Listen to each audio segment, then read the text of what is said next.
നടക്കുള്ളൂ എന്നാണ് എല്ലാവരും പറയുന്നത്. അവിടെയുള്ള ഞങ്ങളെ ബന്ധുക്കളും പറയുന്നത് അങ്ങനെ തന്നെയാണ്. അല്ലാതെ മണ്ണ് മാറ്റിയാലും സ്ലോ ആയിട്ടാണ് മണ്ണ് മാറ്റുന്നൊക്കെ സ്ലോ ആണ്. കർണാടകത്തിലെ അങ്കോളയിൽ മണ്ണിടിച്ചിലിൽ കാണാതായ മലയാളി ലോറി ഡ്രൈവർ അർജുനായുള്ള തെരച്ചിൽ തുടരുന്നു. ചൊവ്വാഴ്ച പുലർച്ചെ കാണാതായ അർജുന്റെ ലോറി മണ്ണിനടിയിലോ പുഴയിലോ എന്ന് സ്ഥിരീകരിക്കാനായില്ല. ഫോൺ ബെല്ലടിച്ചതും GPS സിഗ്നൽ കിട്ടിയതും ലോറി കരയിലുണ്ടെന്ന സംശയത്തിൽ മണ്ണ് മാറ്റി തെരച്ചിൽ. കാണാതായത് കേരള കർണാടക അതിർത്തിയിൽ നിന്ന് 280 കിലോമീറ്റർ അകലെ ദേശീയപാതയിൽ.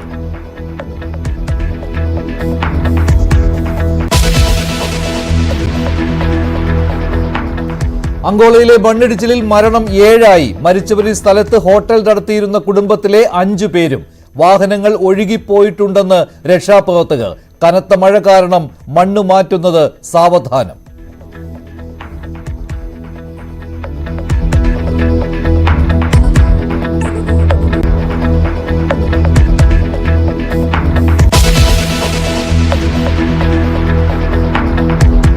വടക്കൻ കേരളത്തിൽ കനത്ത മഴയും നാശനഷ്ടവും. കണ്ണൂർ പാനൂരിൽ KSEB ജീപ്പ് ഒഴുക്കിൽപ്പെട്ടു. തൃശൂർ കൊടകരയിലും ഇഞ്ചക്കുണ്ടിലും കിണറുകൾ ഇടിഞ്ഞു താണു.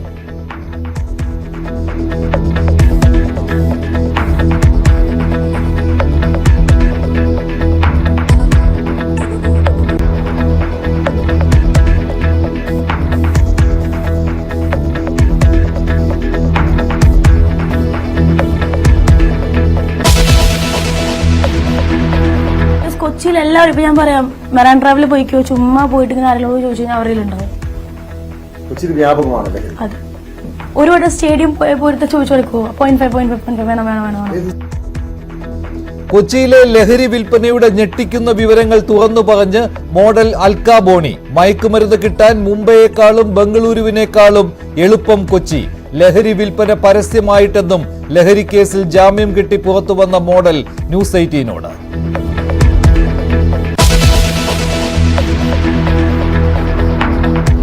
മൈക്രോസോഫ്റ്റ് വിൻഡോസിൽ കമ്പ്യൂട്ടർ തകരാർ. ലോകവ്യാപകമായി സേവനങ്ങളിൽ തകരാർ കണ്ടെത്തി. വിമാന സർവീസുകൾ റദ്ദാക്കുന്നു.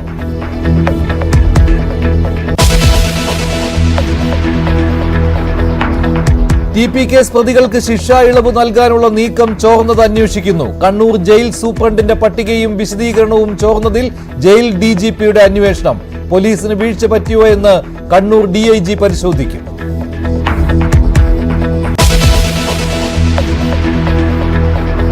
കൂടോത്ര പ്രയോഗത്തിൽ പരാതിയില്ലെന്ന് കോൺഗ്രസ്. KPCC ഓഫീസിൽ കൂടോത്രം കണ്ടെത്തിയതിൽ പരാതിയില്ലെന്ന് ജീവനക്കാർ. പരാതിയില്ലെങ്കിൽ FIR സാധ്യതയുമില്ലെന്ന് പോലീസ്.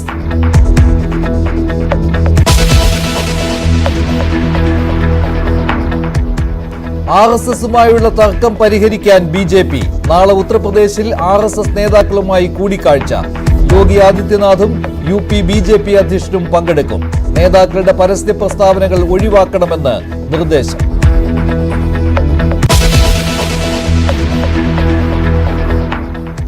അർജുന്റെ മടങ്ങിവരവിനായി കാത്തിരിക്കുകയാണ് കേരളമൊട്ടാകെ. അർജുന്റെ കുടുംബമാണ് ഈ വിവരം അറിയിച്ചത്. ഇങ്ങനെ അങ്കോളയിൽ മണ്ണിടിച്ചിൽ ഉണ്ടായ കാര്യവും അവിടെ അർജുൻ എന്ന ലോറി ഡ്രൈവറെ കാണാതായ വിവരവും. കഴിഞ്ഞ 15-ാം തീയതിയാണ് ഈ മണ്ണിടിച്ചിൽ ഉണ്ടായത്. കേരള കർണാടക അതിർത്തിയിൽ നിന്ന് 280 കിലോമീറ്റർ അകലെ അങ്കോളയ്ക്ക് സമീപമാണ് ഇങ്ങനെയൊരു മണ്ണിടിച്ചിൽ ഉണ്ടായത്. മണ്ണിടിച്ചിലിൽ ഇപ്പോൾ 7 പേർ മരിച്ചതായി ഔദ്യോഗികമായി സ്ഥിരീകരിച്ചിട്ടുണ്ട്. ലോറി ഡ്രൈവറായ അർജുനെ ഇതേ സ്ഥലത്ത് വെച്ചാണ് കാണാതായത്. ലോറിയും കാണാതായിട്ടുണ്ട്. ലോറി മണ്ണിനടിയിൽപ്പെട്ട് പോയതാണോ അതോ സമീപത്തുള്ള പുഴയിലേക്ക് ഒലിച്ചു പോയതാണോ എന്നുള്ള സംശയത്തിലാണ് ഇപ്പോഴും രക്ഷാപ്രവർത്തകർ. മണ്ണ് മാറ്റിയുള്ള തെരച്ചിൽ ഇപ്പോഴും തുടരുകയാണ്. കഴിഞ്ഞ ദിവസങ്ങളിലും തെരച്ചിൽ ഉണ്ടായിരുന്നു, പക്ഷേ ഇടയ്ക്ക് വെച്ച് തിരച്ചിൽ നിർത്തിയിരുന്നു. കനത്ത മഴ ഇതിന് കാരണമാകുന്നുണ്ട്. കേരളത്തിൽ ഈ വിവരം അറിഞ്ഞതിന് പിന്നാലെ, കുടുംബം ഈ വിവരം അറിയിച്ചതിന് പിന്നാലെ, മാധ്യമങ്ങൾ റിപ്പോർട്ട് ചെയ്തതിന് പിന്നാലെ സംസ്ഥാന സർക്കാരും ഉണർന്നു പ്രവർത്തിക്കുകയാണ്. കർണാടക സർക്കാരുമായി യോജിച്ചുകൊണ്ടുള്ള പ്രവർത്തനമാണ് ഇപ്പോൾ കേരളത്തിലും ഏകോപിപ്പിക്കുന്നത്. കേരളത്തിൽ നിന്ന് ദുരന്ത നിവാരണ അതോറിറ്റിക്ക് ഇതിന്റെ ഏകോപന ചുമതലയും നൽകിയിട്ടുണ്ട്. കർണാടക മുഖ്യമന്ത്രിയുമായി കേരള മുഖ്യമന്ത്രി ബന്ധപ്പെടുകയും ചെയ്തിട്ടുണ്ട്. അങ്ങനെ ഇന്ന് രാവിലെ വീണ്ടും ഈ സ്ഥലത്ത് മണ്ണ് മാറ്റുന്ന ജോലി ആരംഭിച്ചിരിക്കുകയാണ്. പക്ഷേ ഇടയ്ക്ക് വെച്ച് തടസ്സപ്പെടുന്നും ഉണ്ട്. അർജുൻ ഓടിച്ചിരുന്ന ലോറിയിൽ നിന്നുള്ള GPS സിഗ്നൽ തുടർച്ചയായി കിട്ടുന്നുണ്ടായിരുന്നു. കേരളത്തിൽ രജിസ്റ്റർ ചെയ്തിരിക്കുന്നതിനാൽ തന്നെ ഈ GPS സിഗ്നലിന്റെ വിവരങ്ങൾ കേരള മോട്ടോർ വാഹന വകുപ്പ് കർണാടകത്തിന് കൈമാറുകയും ചെയ്യുന്നുണ്ട്. അർജുന്റെ മൊബൈൽ ഫോൺ റിംഗ് ചെയ്യുന്നുണ്ടായിരുന്നു എന്നുള്ള കാര്യവും കുടുംബം അറിയിച്ചിരുന്നു. അതിനാൽ തന്നെ കരയിലായിരിക്കാം, GPS സിഗ്നൽ കിട്ടുന്നത് കൊണ്ടും മൊബൈൽ ഫോൺ റിംഗ് ചെയ്യുന്നത് കൊണ്ടും കരയിലായിരിക്കാം എന്നാണ് ഇപ്പോഴത്തെ കൂടുതലായുള്ള സംശയം ഉയർന്നിരിക്കുന്നത്. അതിനാൽ തന്നെ മണ്ണ് മാറ്റിയുള്ള പരിശോധനകളാണ് നടന്നുകൊണ്ടിരിക്കുന്നത്. ആദ്യം അർജുന്റെ ഭാര്യ ഇതേക്കുറിച്ച് ന്യൂസ് 8 പറഞ്ഞിരുന്നു. അവരുടെ പ്രതികരണം കേൾക്കാം. ജൂലൈ 8 സ്ഥിരമായിട്ട് പോകുന്ന ഒരാളാണ്. കുറെ 7-8 കൊല്ലമായിട്ട് ഇപ്പോ പോകുന്ന ഒരാളാണ്. അല്ല, സ്ഥിരമല്ല, പക്ഷെ ഒരു 1.5 കൊല്ലമായി ഇവരെ കീഴിൽ തന്നെയാണ് ഇപ്പൊ വർക്ക് ചെയ്യുന്നത്. ഞങ്ങൾ 15-ാം തീയതി രാത്രി വർത്താനം പറഞ്ഞത്. പിന്നെ കൂടുതലുള്ള ആൾക്കാരൊക്കെ രാവിലെ വർത്താനം പറഞ്ഞിട്ടുണ്ട്. രാവിലെ വരെ 3 മണി വരെ എല്ലാവരും വർത്താനം പറഞ്ഞ് വെച്ചതാണ്. അങ്ങനെ ഉറങ്ങാൻ പോകാണെന്ന് അവർ പറഞ്ഞിട്ടുണ്ടായിരുന്നു. കാരണം സിറ്റുവേഷൻ അവർ പറയുന്നത് ഭാരത് ബെൻസ് എന്നൊക്കെ പറയുന്നത് വണ്ടി എഞ്ചിനൊക്കെ ഓൺ ആയിരുന്നു. പിന്നെ ഫോൺ ഇപ്പോൾ ഞങ്ങൾക്ക് ഇന്ന് വിളിച്ചപ്പോഴും ഫോൺ ഫുള്ള് റിംഗ് ഒക്കെ ചെയ്തിട്ടുണ്ട്. അപ്പോൾ ആളെ എവിടെയോ ഉണ്ട്, കുടുങ്ങി കിടക്കുകയാണ് അതിൻ്റെ ഉള്ളിലാണ്. ഈ എങ്ങോട്ട് വിളിയൊന്നും വന്ന് ഞങ്ങള് sir Ganesh Kumar sir, Raghavan sir എല്ലാവരുമായിട്ട് ബന്ധപ്പെട്ടിട്ടുണ്ട്. അവർ ട്രൈ ചെയ്യുന്നുണ്ട്. അവിടുത്തെ മിനിസ്റ്റേഴ്സിനൊക്കെ വിളിച്ചിട്ട് ട്രൈ ചെയ്യുന്നുണ്ട്, പറഞ്ഞിട്ടുണ്ട്. ഒരു സർക്കിൾ ഇൻസ്പെക്ടർ ഒരു വണ്ടിയിൽ ഇരിക്കുന്നുണ്ട്. മൂപ്പര് ഫോൺ നോക്കിയിട്ട് അവിടെ ഇങ്ങനെ ഇരിക്കുന്നുണ്ട്. ഇതൊരു ഒറ്റപ്പെട്ട മേഖലയാണോ? നഗരത്തിനടുത്തോ മറ്റോ ആണോ? നാഷണൽ ഹൈവേ ആണ്. കുറച്ച് ഉൾഭാഗമാണ്. FIR അവർ സ്വീകരിച്ചിട്ടില്ല. FIR അവിടെ സ്വീകരിച്ചിട്ടില്ല. പോലീസിന്റെ ഭാഗത്ത് നിന്ന് എന്താണ് അവര് പറയുന്നത്? PWD AE ആണ്. PWD AE അവിടെ ഉള്ളത് വണ്ടി വാഹന ഒഫീഷ്യൽ ഉള്ളത്. ഒരു ഒഫീഷ്യലായിട്ട് ഇവിടെ ഉള്ളത്. പോലീസിന്റെ ഭാഗത്ത് ഒരു സർക്കിളുണ്ട്. അവിടുത്തെ രക്ഷാപ്രവർത്തനം ഏത് രീതിയിലാണ് നടക്കുന്നതിനെ കുറിച്ച് അവിടെ കോഴിക്കോടാണ് അർജുന്റെ വീട്. അവിടെ നിന്ന് കുറച്ച് ആളുകൾ, അർജുന്റെ ബന്ധുക്കൾ ഈ സ്ഥലത്തേക്ക് പോയിട്ടുണ്ട്. അങ്കോളയ്ക്ക് സമീപമുള്ള ഈ പ്രദേശത്തേക്ക് പോയിട്ടുണ്ട്. അവരിങ്ങോട്ട് ടെലിഫോണിൽ കാര്യങ്ങൾ വിശദീകരിക്കുകയും ചെയ്യുന്നുണ്ട്. സാവധാനമാണ് രക്ഷാപ്രവർത്തനം നടക്കുന്നത്. കനത്ത മഴ തടസ്സമാകുന്നുണ്ട്. മണ്ണ് മാറ്റുന്ന ജോലികൾ ഇടയ്ക്ക് നിർത്തിവെച്ചിരുന്നു. മലയാളിയായ ഒരു ലോറി ഡ്രൈവർ മണ്ണിനടിയിൽ ഉണ്ട് എന്നുള്ള വിവരം, അർജുൻ എന്ന ലോറി ഡ്രൈവർ ഉണ്ട് എന്നുള്ള വിവരം കർണാടകത്തിൽ അറിഞ്ഞതിന് ശേഷം കേരള സർക്കാർ കൂടി ഇക്കാര്യത്തിൽ ഇടപെട്ടതിന് ശേഷമാണ് ഇപ്പോൾ മണ്ണ് മാറ്റുന്ന ജോലികൾ കൂടുതലായിട്ട് നടക്കുന്നത്. യന്ത്രങ്ങളുടെ സഹായത്തോടുകൂടി മണ്ണ് മാറ്റുന്ന ജോലികൾ പുരോഗമിച്ചുകൊണ്ടേ ഇരിക്കുകയാണ്. ഇപ്പോൾ അതിലും ഇടയ്ക്ക് തടസ്സം ഉണ്ടാകുന്നത് ഇത്തരത്തിൽ കനത്ത മഴ പെയ്യുന്നുണ്ട്.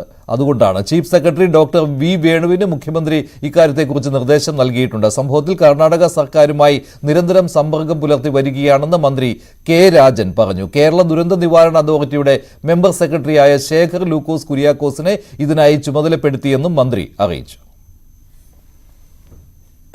കർണാടകയിലെ അങ്കോളയിൽ അർജുൻ എന്ന പേരായിട്ടുള്ള ഒരു കോഴിക്കോട് സ്വദേശി, അദ്ദേഹത്തിന്റെ 12 വീല് ലോറിയും തടിയും അപകടത്തിൽപ്പെട്ടു എന്നൊരു പ്രശ്നം ഇന്നലെ വൈകുന്നേരത്തോടു കൂടി നമ്മുടെ ശ്രദ്ധയിൽപ്പെടുത്താവുന്ന വിധത്തിൽ അറിയിച്ചു.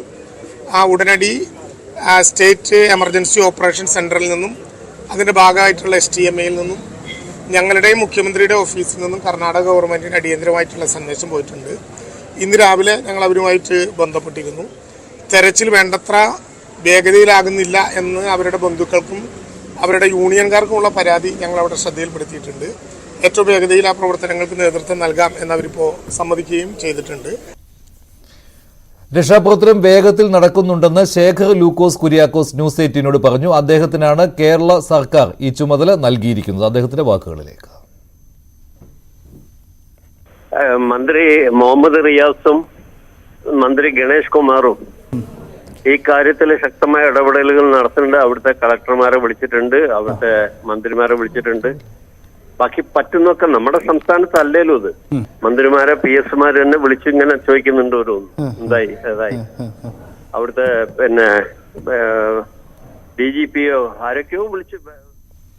തോട്ടത്തിൽ രവീന്ദ്രൻ MLA വാക്കുകളാണ് ഇപ്പോൾ കേട്ടത്. ഇപ്പോൾ മന്ത്രി മുഹമ്മദ് റിയാസ് മാധ്യമങ്ങളെ കാണുന്നുണ്ടായിരുന്നു. അദ്ദേഹം ഇതേക്കുറിച്ച് കൂടുതൽ കാര്യങ്ങൾ മാധ്യമങ്ങളോട് പറയുകയും ചെയ്തിട്ടുണ്ട്. എന്തായാലും സംസ്ഥാന സർക്കാർ കർണാടക സർക്കാരുമായി നിരന്തരം ഇക്കാര്യത്തിൽ സമ്പർക്കം പുലർത്തി വരികയാണ്. ഇന്ന് രാവിലെ തോട്ടത്തിൽ രവീന്ദ്രൻ MLA അർജുന്റെ കുടുംബത്തെ കണ്ടിരുന്നു, ആശ്വസിപ്പിച്ചിരുന്നു അവരെ. എത്രയും പെട്ടെന്ന് അർജുനെ കണ്ടെത്താൻ കഴിയും എന്നുള്ള വിശ്വാസം ഇപ്പോൾ ഉണ്ട്. പക്ഷേ 4 ദിവസമായി ഈ അപകടം നടന്നിട്ട് അതിനിടയിൽ ഇക്കാര്യങ്ങൾ അവിടെ തെരച്ചിൽ നടക്കുന്നുണ്ടായിരുന്നു. പക്ഷേ ഇങ്ങനെ ഒരാൾ മണ്ണിനടിയിൽ പെട്ടു എന്നുള്ള വിവരം വളരെ വൈകിയാണ് പുറത്തു വന്നത്. 10-ലേറെ ആളുകൾ മണ്ണിനടിയിൽ പെട്ടിരുന്നു. അതിൽ 7 പേർ മരിച്ചതായിട്ട് ഔദ്യോഗികമായ സ്ഥിരീകരണം വന്നിട്ടുണ്ട്. പല ആളുകളെയും കാണാതായിട്ടുണ്ട്. അവർക്ക് വേണ്ടിയുള്ള തെരച്ചിലാണ് ഇപ്പോൾ നടന്നുകൊണ്ടിരിക്കുന്നത്. MLA-യുടെ വാക്കുകൾ കേൾക്കാം.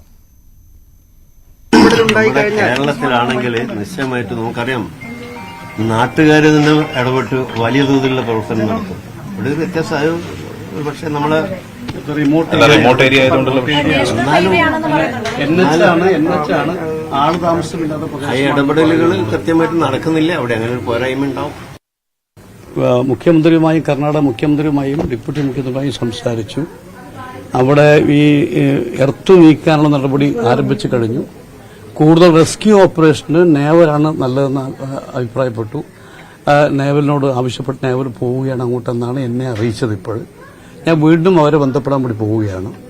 എങ്ങനെയെങ്കിലും അർജുനെ രക്ഷപ്പെടുത്തിയെടുക്കാനുള്ള കാര്യങ്ങളാണ് ഇപ്പോൾ ആലോചിച്ചുകൊണ്ടിരിക്കുന്നത്. NH-ന്റെ ആളുമായി ഞാൻ ബന്ധപ്പെട്ടുകൊണ്ടൊക്കെയാണ്. NH-നും വലിയ ഉത്തരവാദിത്വമുണ്ട് ഈ കാര്യത്തിൽ. ഗവൺമെന്റ് മാത്രമല്ല, NH-നും വലിയ ഉത്തരവാദിത്വമുണ്ട്. ഏതായാലും എല്ലാവരും ബന്ധപ്പെട്ട് വരികയാണ്. എങ്ങനെയെങ്കിലും അർജുനെ രക്ഷപ്പെടുത്തിയെടുക്കുക നമ്മുടെ ആദ്യത്തെ ദൌത്യം അതാണ്. അതിലെല്ലാ ശ്രമങ്ങളും നടത്തി വരുന്നു, ബന്ധപ്പെട്ടുകൊണ്ടൊക്കെയാണ്. ഏതായാലും അത് ഇന്നത്തോടുകൂടി നമുക്ക് അത് രക്ഷപ്പെടുത്തിയെടുക്കാൻ പറ്റുമെന്നാണ് എൻ്റെ ഒരു വിശ്വാസം.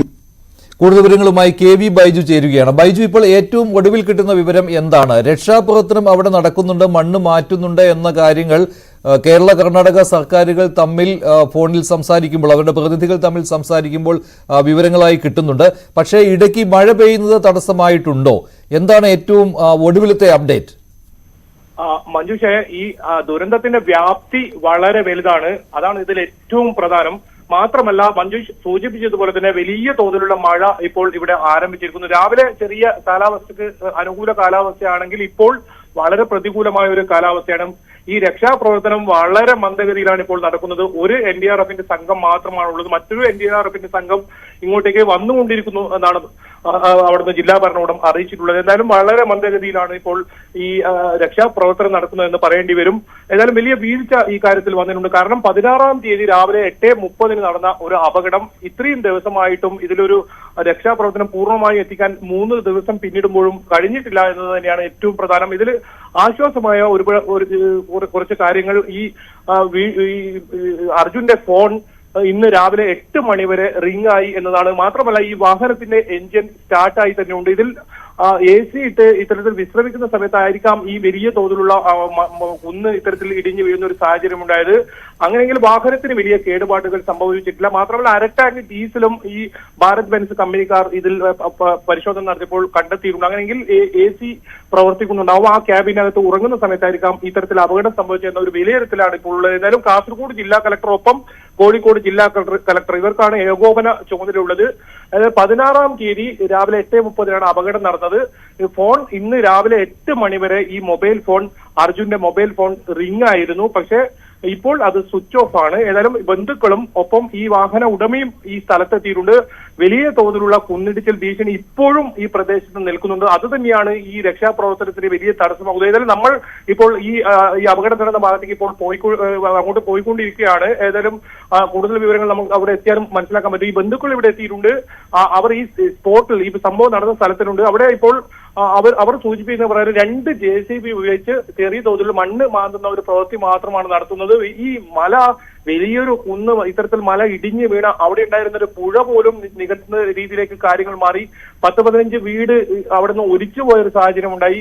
എന്തായാലും പുഴയിലേക്ക് ഈ വാഹനം പതിച്ചിട്ടില്ല എന്ന് തന്നെയാണ് ഈ ഭാരത് ബെൻസ് കമ്പനിയുടെയും ഒപ്പം ഈ മൊബൈൽ ഫോണും ഒക്കെ പരിശോധിച്ചപ്പോൾ നിന്നും മനസ്സിലാക്കാൻ സാധിക്കും. എന്തായാലും അർജുൻ ഇപ്പോഴും ജീവനോടെ തന്നെ ഉണ്ടാകുമെന്ന ഒരു പ്രതീക്ഷ ഇതിൽ ലഭിക്കും.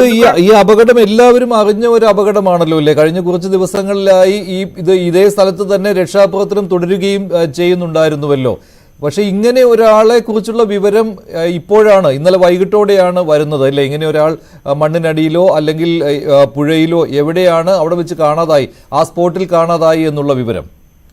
തീർച്ചയായും മഞ്ജുഷ, നമുക്കറിയാം കർണാടകയുടെ പല ഭാഗങ്ങളിലും പ്രത്യേകിച്ച് ഈ ഉത്തര കന്നഡ മേഖലകളിലെല്ലാം ഈ കുന്നിടിഞ്ഞ് വീഴുന്നത് വലിയ വാർത്തകൾ തന്നെയാണ്. ഈ കഴിഞ്ഞ ദിവസങ്ങളിൽ, അതായത് ഈ സംഭവം നടന്നത് മുതൽ കന്നഡ ചാനലുകളിൽ ഇത് വലിയ വാർത്തയായിരുന്നു. 7 പേരാണ് ഈ സംഭവത്തിൽ മരണപ്പെട്ടിരിക്കുന്നത്. 2 കുട്ടികൾ, 3 സ്ത്രീകൾ, പുരുഷന്മാർ. അതായത് ഒരു കാറ്, ഒരു ടാങ്കർ പൂർണ്ണമായും ഈ മണ്ണിടിഞ്ഞ് അതിന്റെ അടിയിൽപ്പെടുന്ന സാഹചര്യം ഉണ്ടായിരുന്നു. അതിലുണ്ടായിരുന്നവരാണ് മരണപ്പെടുന്ന സാഹചര്യം ഉണ്ടായത്. ഇതിൽ മഞ്ജു സൂചിപ്പിച്ചത് തന്നെയാണ് ഈ പ്രധാനപ്പെട്ട കാര്യം. ഇന്നലെ വൈകിട്ടാണ് ഈ കുടുംബം ഇത്തരത്തിലൊരു ആശങ്ക പ്രകടിപ്പിച്ചത്. അതിനെ തുടർന്ന് ജനപ്രതിനിധികളുമായി ബന്ധപ്പെടുകയായിരുന്നു. ഇന്ന് രാവിലെയാണ് ഇത് വലിയ തോതിൽ വാർത്തയായതും നമ്മൾ ഉൾപ്പെടെ ഈ വാർത്ത സംപ്രേഷണം ചെയ്യുന്നതും. അതോടുകൂടിയാണ് നമ്മുടെ സംവിധാനങ്ങൾ വലിയ തോതിൽ ഉണർന്ന് പ്രവർത്തിച്ചത്. കലക്ടർമാർക്ക് ഏകോപന ചുമതല നൽകുന്നു മന്ത്രി KB ഗണേഷ് കുമാർ, അതുപോലെ തന്നെ മുഹമ്മദ് റിയാസ് ഉൾപ്പെടെയുള്ളവർ ഇതിൽ ഇത്തരത്തിൽ അന്വേഷണം നടത്താനുള്ള നിർദ്ദേശങ്ങൾ നൽകുന്നു. ഏകോപന ചുമതല കലക്ടർമാർക്ക് നൽകുന്നു. അത്തരം പ്രവൃത്തികൾ നടക്കുന്നത്. അതുപോലെ തന്നെ അവിടുത്തെ ജില്ലാ ഭരണകൂടം അതുപോലെ തന്നെ പോലീസുമായി ബന്ധപ്പെടുന്നതൊക്കെ പിന്നീടാണ്. അതായത് ഇന്ന് രാവിലെയാണ് യഥാർത്ഥത്തിൽ ഇത് സംബന്ധിച്ച് അന്വേഷണം ഊർജിതമായ തെരച്ചിൽ ആരംഭിച്ചതെന്ന് വേണം പറയാൻ. പക്ഷേ നമുക്കിപ്പോൾ ഏറ്റവും ഒടുവിൽ ലഭിക്കുന്ന വിവരം അനുസരിച്ച് ഇപ്പോൾ വളരെ മന്ദഗതിയിലാണ് ഇത്തരത്തിൽ 2 JCB ഉപയോഗിച്ച് ഈ മണ്ണ് മാന്തുന്ന ഒരു കാര്യങ്ങളാണ് ഇവിടെ നടക്കുന്നത്. പക്ഷേ അത് പോരാ, വലിയ തോതിലുള്ള സാങ്കേതിക വിദ്യ ഉണ്ടെന്ന് ഈ ലോറി ഈ മണ്ണിനടിയിൽ ഉണ്ടോ എന്ന കാര്യം ആദ്യം സ്ഥിരീകരിക്കുന്നത്. കൃത്യം ലൊക്കേഷൻ എവിടെയാണ്, ഏത് ഭാഗത്തായിട്ടാണ്? ഇത് ശിരൂർ എന്ന് പറയുന്ന സ്ഥലത്താണ്. ശിരൂർ നമുക്കറിയാം ഈ കാർവാറിന് സമീപമാണ് ശിരൂർ എന്ന സ്ഥലം സ്ഥിതി ചെയ്യുന്നത്. അതായത് പൂനെ മംഗളൂരു പ്രധാന ദേശീയപാതയാണ്, പ്രധാന പാതയാണ്. നിരവധി വാഹനങ്ങൾ ഇത്തരത്തിൽ കേരളത്തിലേക്ക് ഉൾപ്പെടെ വരേണ്ടത് ഈ വഴിയാണ്. നിരവധി വാഹനങ്ങൾ നിത്യേന വരുന്ന ഒരു പ്രധാനപ്പെട്ട ഹൈവേ ദേശീയപാതയിലാണ് ഈ സംഭവം നടന്നതെന്നത് ഏറ്റവും ആശങ്കയുയർത്തുന്ന കാര്യം. ഈ പ്രദേശങ്ങളിൽ ഈ വഴിക്കൊക്കെ നമുക്ക് സഞ്ചരിച്ചാൽ കാണാൻ സാധിക്കും വലിയ കുന്നുകളൊക്കെ അശാസ്ത്രീയമായ രീതിയിൽ ഇടിച്ചാണ് ഇത്തരത്തിൽ റോഡ് ദേശീയപാത നിർമ്മിച്ചിട്ടുള്ളത്. അതുകൊണ്ട് തന്നെ പലയിടങ്ങളിലും ഇത്തരത്തിൽ വലിയ തോതിലുള്ള ഭീഷണി നിലനിൽക്കുന്നുണ്ട്. കുന്നിടിച്ച് ഭീഷണി നിലനിൽക്കുന്നുണ്ട്. കഴിഞ്ഞ 4 ദിവസമായി ഈ പ്രദേശങ്ങളിലെല്ലാം ശക്തമായ മഴയാണ്. ഇപ്പോഴും റെഡ് അലർട്ടാണ് ഈ പ്രദേശത്തുള്ളത്. അതുകൊണ്ട് തന്നെ രക്ഷാപ്രവർത്തനം വളരെ വൈകിയാണ്, മന്ദഗതിയിലാണ് നടക്കുന്നത്. വളരെ വൈകിയാണ് രക്ഷാപ്രവർത്തനം നടന്നത്. ഈ ലോറി ഇതിനടിയിൽ പെട്ടിട്ടുണ്ട് എന്ന് തന്നെ വിവരം ഇത്തരത്തിൽ ഈ ബന്ധുക്കൾ സംശയം പ്രകടിപ്പിക്കും. ഭാരത് ബെൻസ് കമ്പനി ഈ പരിശോധന ചെയ്തതിനു ശേഷം മാത്രമാണ് അവിടുത്തെ ജില്ലാ ഭരണകൂടം പോലും അവരുടെ ശ്രദ്ധയിൽ പോലും പെടുന്നത്. അതിനു മുൻപ് ഒരു ടാങ്കർ ലോറിയും ഒരു കാറും മാത്രമായിരുന്നു ഇതിന്റെ അടിയിൽ പെട്ടിട്ടുണ്ട് എന്നാണ് നിഗമനത്തിലായിരുന്നു അവരുള്ളത്. ഇത് ഈ സ്ഥലം പ്രത്യേകിച്ച് ഒരു ഈ ലോറിക്കാരുടെ ഒരു താവളം കൂടിയാണ്. ഇവിടെ വിശ്രമിക്കാൻ ലോറി നിർത്തിയിടുന്ന ഒരു പതിവുണ്ട് ഈ ഭാഗങ്ങളിൽ. പ്രത്യേകിച്ച് ഒരു ചായക്കടയൊക്കെ ഉള്ളൊരു സ്ഥലമാണ്. പല വാഹനങ്ങളും ഇവിടെ ഇത്തരത്തിൽ വിശ്രമിക്കാൻ നിർത്തുന്ന ഒരു ലോറി താവളം എന്ന് വേണമെങ്കിൽ പറയാം. അത്തരം ഒരു സ്ഥലമാണ്. ദേശീയപാതയിൽ നമുക്കറിയാം പല ഭാഗങ്ങളിലും ഈ നേരത്തെ ഉണ്ടായിരുന്ന ഹോട്ടലുകളോ മറ്റോ ഇല്ല. അതുപോലെ തന്നെ ഈ ദേശീയപാതയ്ക്ക് അകത്ത് കയറാനും പോലും പറ്റാത്ത സാഹചര്യം. അപ്പൊ ഈ ഒരു സ്ഥലം അത്തരത്തിൽ ഇവർക്കൊരു വിശ്രമ കേന്ദ്രം കൂടിയാണ്. അതുകൊണ്ട് തന്നെയായിരിക്കാം അർജുൻ ഇവിടെ വാഹനം നിർത്തിയിട്ട് ഈ രാവിലെ ഒരു 3 മണിക്ക് ഏറ്റവും ഒടുവിലായി ഫോൺ വിളിച്ചിട്ടുണ്ട്. പിന്നീട് 8:00-ക്കാണ് ഈ സംഭവം നടക്കുന്നത്. അതിനിടയിലാണ് ഉറങ്ങുന്ന സമയത്തായിരിക്കാം ഈ കുന്ന് ഇടിഞ്ഞു വീഴുന്ന ഒരു സാഹചര്യം ഉണ്ടായത്. എന്തായാലും ഈ കാര്യത്തിൽ ഈ വാഹനം ഇതിന്റെ മണ്ണിനടിയിൽ ഉണ്ടാകുമെന്ന വിവരം പോലും, അങ്ങനെ ഉണ്ടാകാനുള്ള സാധ്യതയുണ്ടെന്ന വിവരം പോലും ഇന്ന് രാവിലെയാണ് അവിടുത്തെ ജില്ലാ ഭരണകൂടം പോലും. അതായത് 16-ാം തീയതി രാവിലെയാണ് അല്ലെ മണ്ണിടിച്ചിലുണ്ടായത്? ചൊവ്വാഴ്ച രാവിലെയാണ് അല്ലെ? അതെ. ചൊവ്വാഴ്ച രാവിലെ 8:30 ഈ അപകടമുണ്ടായത്. അപകടത്തിൽ 7 പേർ മരിച്ചു എന്ന ഔദ്യോഗിക സ്ഥിരീകരണമാണ് അവിടെ നിന്നും നമുക്ക് ലഭിക്കുന്നത്. അത് നേരത്തെ ഞാൻ പറഞ്ഞതുപോലെ തന്നെ കാറിലും ടാങ്കറിലും ഉണ്ടായ ആൾക്കാരാണ്. ആ വാഹനം, അതായത് ആ ടാങ്കറും കാറും പുറത്തേക്ക് എടുത്തിട്ടുണ്ട്. അത് പുറത്തെടുത്തിട്ടുണ്ട്. മറ്റ് വാഹനങ്ങൾ ഇതിനടിയിൽ ഉൾപ്പെട്ടതായി വിവരം ഇവർക്ക് ഉണ്ടായിരുന്നില്ല. പക്ഷെ ഇപ്പോൾ നമുക്ക് ഏറ്റവും പുതുതായി ലഭിക്കുന്ന വിവരം 4 വാഹനങ്ങൾ, ലോറി, ഒരു ബെൻസ് കാറും ഈ അർജുൻ സഞ്ചരിച്ച ലോറിയും ഉൾപ്പെടെ 4ഓളം വാഹനങ്ങൾ ഇപ്പോഴും ഈ മണ്ണിനടിയിൽ ഉണ്ട് എന്ന വിവരമാണ് ഈ അവിടെ എത്തിയ ബന്ധുക്കളിൽ നിന്ന് നമുക്ക് ലഭിക്കുന്നത്. എന്തായാലും ഈ വലിയ തോതിലുള്ള സംഘങ്ങൾ, NDRFന്റെ സംഘങ്ങൾ വന്നാൽ മാത്രമേ ഈ മണ്ണ് നീക്കാൻ പറ്റൂ എന്ന ഒരു സാഹചര്യം കൂടി ഉണ്ടെന്ന ഒരു ആശങ്ക അവർ പ്രകടിപ്പിക്കുന്നുണ്ട്. അവിടെ ആ സംഭവ സ്ഥലത്ത് ഇപ്പോൾ അവർ ഉണ്ട്, അവിടത്തേക്ക് അവർ എത്തിയിട്ടുണ്ട്, ബന്ധുക്കളുണ്ട്, അതുപോലെ തന്നെ ഈ ലോറിയുടെ ഉടമയും ഉണ്ട്. അവർ പറയുന്നത് ചെറിയ JCB വെച്ച് മണ്ണ് മാറ്റുന്ന ഒരു ജോലി മാത്രമാണ് ഇപ്പോൾ നടക്കുന്ന.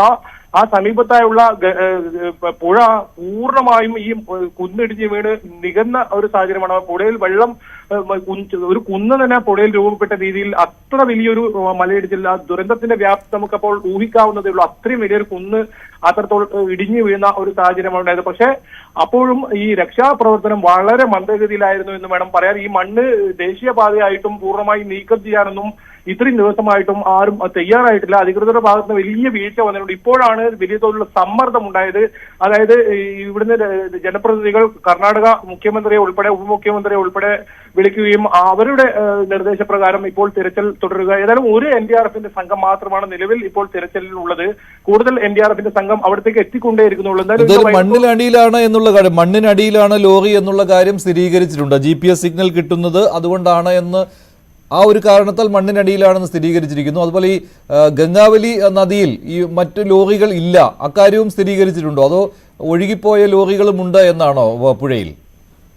അത് നേവിയുടെ ഒരു സംഘം പ്രത്യേക തെരച്ചിൽ ഇപ്പോൾ നടത്തുന്നുണ്ട്. നാട്ടുകാർ സംശയം പ്രകടിപ്പിക്കുന്നത് ഈ പുഴയിൽ ഇത്തരത്തിൽ ലോറികൾ പെട്ടിട്ടുണ്ടാകാൻ സാധ്യതയുണ്ട്. കാരണം ഒരു 15ഓളം വീടുകൾ അവിടെ ഇപ്പോൾ കാണാനേ ഇല്ല എന്നാണ് അവിടെ നിന്ന് ലഭിക്കുന്ന വിവരം.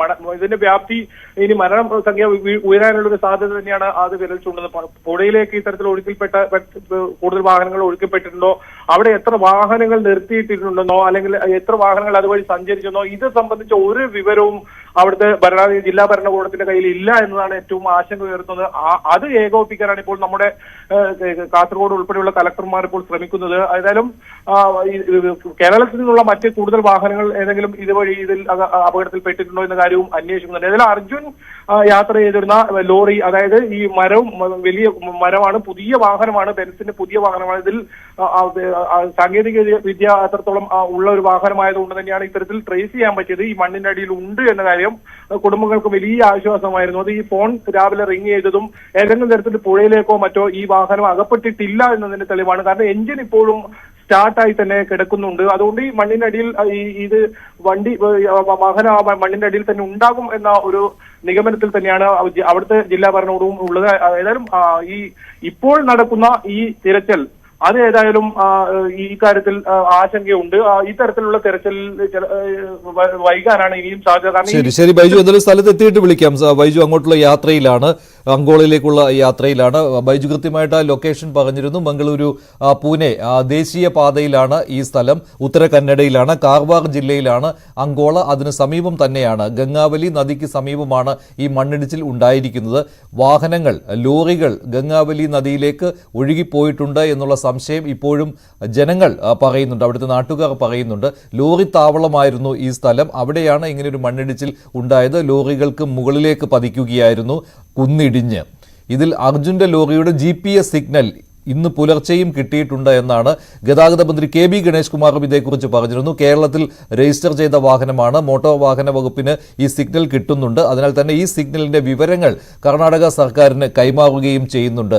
മണ്ണിനടിയിൽ തന്നെയാണ് ലോറി എന്നുള്ളതാണ് ഇപ്പോഴത്തെ ഏറ്റവും പ്രധാനപ്പെട്ട സംശയം. അതിനാൽ തന്നെ കൂടുതൽ മണ്ണിനടിയിൽ തന്നെ പരിശോധന നടത്തുകയാണ് ചെയ്യുന്നത്. പക്ഷേ അതീവ ദുഷ്കരമാണ് അവിടുത്തെ രക്ഷാപ്രവർത്തനങ്ങൾ. കൂടുതൽ പ്രതികരണങ്ങൾ വന്നിട്ടുണ്ട്, അതുകൂടി കേട്ടു നോക്കാം. മുഖ്യമന്ത്രിയുടെ നേതൃത്വത്തിൽ തന്നെ കർണാടക സർക്കാരുമായി ബന്ധപ്പെടുകയും ഇടപെടുകയും ചെയ്തിട്ടുണ്ട്. രാവിലെ ഞാൻ ഗതാഗത വകുപ്പ് മന്ത്രിയുമായി സംസാരിച്ചിരുന്നു. അദ്ദേഹവും അക്കാര്യത്തിൽ ഇടപെട്ടുകൊണ്ടിരിക്കുന്നുണ്ട്. ഞങ്ങളെല്ലാവരും ഇടപെടുന്നുണ്ട്. കോഴിക്കോട് ജില്ലാ ഭരണകൂടവും അതിന്റെ കാര്യങ്ങൾ ചെയ്ത് മുന്നോട്ട് പോയിക്കൊണ്ടിരിക്കുന്നു. കർണാടകത്തിൽ അപകടത്തിൽപ്പെട്ട് കിടക്കുന്ന നമ്മുടെ ഒരു മലയാളി ചെറുപ്പക്കാരൻ കൂടി ഒരു ലോറിയുമായിട്ട് അപകടത്തിലായിട്ടുണ്ട്. അത് രക്ഷപ്പെടുന്നതിന് വേണ്ടിയിട്ടുള്ള രക്ഷാപ്രവർത്തനങ്ങൾ ദ്രുതഗതിയിൽ നടക്കുന്നുണ്ട്. രാവിലെ കർണാടക ഉപമുഖ്യമന്ത്രി ശ്രീ DK ശിവകുമാറുമായിട്ട് സംസാരിച്ചിരുന്നു. അദ്ദേഹം തന്നെ നേരിട്ട് മോണിറ്റർ ചെയ്യുകയാണ് രക്ഷാപ്രവർത്തനങ്ങൾക്ക് വേണ്ടി. കുറേ പ്രതികൂലമായ ഘടകങ്ങളുണ്ട് എന്ന് പറഞ്ഞിരുന്നു. കാരണം അവിടെ പ്രതികൂലമായ കാലാവസ്ഥ, ആ സ്ഥലത്ത് ആധുനികമായ എക്യുപ്മെന്റ് എത്തിക്കാനുള്ള പ്രയാസം, 3 വീണ്ടും മണ്ണിടിച്ചിലിനുള്ള സാധ്യത. അപ്പം ഇത് 3 രക്ഷാപ്രവർത്തനത്തെ തടസ്സപ്പെടുത്തുന്നുണ്ടെങ്കിലും സാധ്യമായ എല്ലാ സംവിധാനങ്ങളും ഉപയോഗിച്ചുകൊണ്ട് രക്ഷാപ്രവർത്തനം ഊർജിതമാക്കും.